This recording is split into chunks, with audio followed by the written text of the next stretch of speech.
बिहार के राजनीतिक गलियारों में एक बार फिर बदलाव की चर्चा जोर पकड़ने लगी है। दावा यहां तक किया जा रहा है कि मुख्यमंत्री नीतीश कुमार मकर संक्रांति से पहले शायद पाल बदल लें। ऐसे दावे बेवजह नहीं किए जा रहे हैं। इसके पीछे कई ऐसे कारण हैं जिसे सिर्फ बिहार के लोगों ने नहीं बल्कि पूरे देश ने देखा है। अभी कुछ दिन पहले यानी 19 और 20 दिसंबर को बिहार की राजधानी पटना में बिहार बिजनेस कनेक्ट 2024 का आयोजन हुआ था। बिहार के उद्योग मंत्रालय ने इसका आयोजन किया था।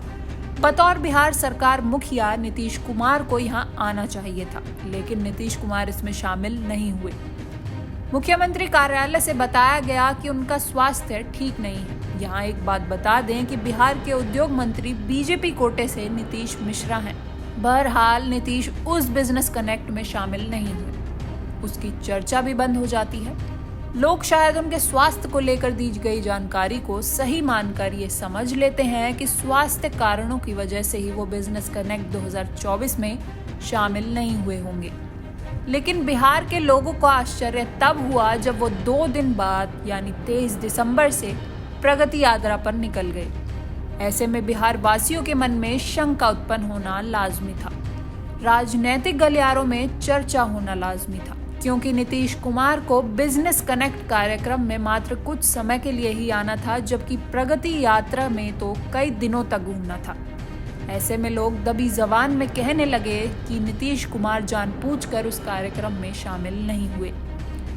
नीतीश कुमार के पाला बदलने की चर्चा की वजह बनी बिहार के पूर्व मुख्यमंत्री लालू प्रसाद यादव का वह बयान, जिसमें लालू ने कह दिया था कि नीतीश कुमार के लिए उनकी पार्टी और उनके दिल दोनों के दरवाजे हमेशा खुले हैं। दूसरी तरफ जब कुछ दिन पहले बिहार के नए राज्यपाल आरिफ मोहम्मद खान राजभवन पहुंचे तो वहां पहले से मौजूद नीतीश कुमार से जब पत्रकारों ने पूछा कि लालू ने कह दिया है कि आपके लिए उनकी पार्टी के दरवाजे खुले हैं, इस पर क्या कहना है?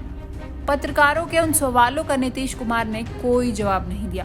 वह सिर्फ मुस्कुरा दिए, जबकि आमतौर पर वो पत्रकारों के सवालों का जवाब देते हैं। उधर कुछ दिन पहले बिहार के पूर्व डिप्टी सीएम तेजस्वी यादव ने भी कह दिया था कि उन्हें नीतीश कुमार से कोई गुरेज नहीं है। इसके अलावा एक आध कार्यक्रम की कुछ तस्वीरें भी खूब वायरल हुई। उन तस्वीरों में जहां तेजस्वी बड़े अदब से नीतीश कुमार को प्रणाम कर रहे हैं, वहीं नीतीश कुमार तेजस्वी के कंधे पर हाथ रखकर उन्हें आशीर्वाद दे रहे हैं। इन सब के बावजूद नीतीश कुमार को सबसे ज्यादा डर सता रहा है उनकी अपनी पार्टी के अस्तित्व का। उन्हें शायद ये आभास हो गया है कि उनकी भी पार्टी में महाराष्ट्र जैसा कुछ हो सकता है। उनकी भी पार्टी में एकनाथ शिंदे और अजीत पवार पैदा हो सकते हैं या हो चुके हैं। बिहार विधानसभा का चुनाव वैसे 2025 के आखिर में होना है, लेकिन संभव है कि चुनाव पहले भी हो जाएं। जानकार यहां तक दावा कर रहे हैं कि नीतीश कुमार इस समय बीजेपी के नेताओं से बिल्कुल भी नहीं बन रही है। ऐसे में संभव है कि नीतीश कुमार विधानसभा भंग करने की सिफारिश करके तय समय से पहले ही चुनाव करा दें। हालांकि उनके एक तरफा निर्णय से बहुत कुछ नहीं होगा, वहां के राज्यपाल की भी उसमें महत्वपूर्ण भूमिका होगी। अब बात उनके पाला बदलने की, तो संभव है कि नीतीश कुमार राजद यानी लालू की पार्टी के साथ मिलकर चुनावी मैदान में उतर जाएं।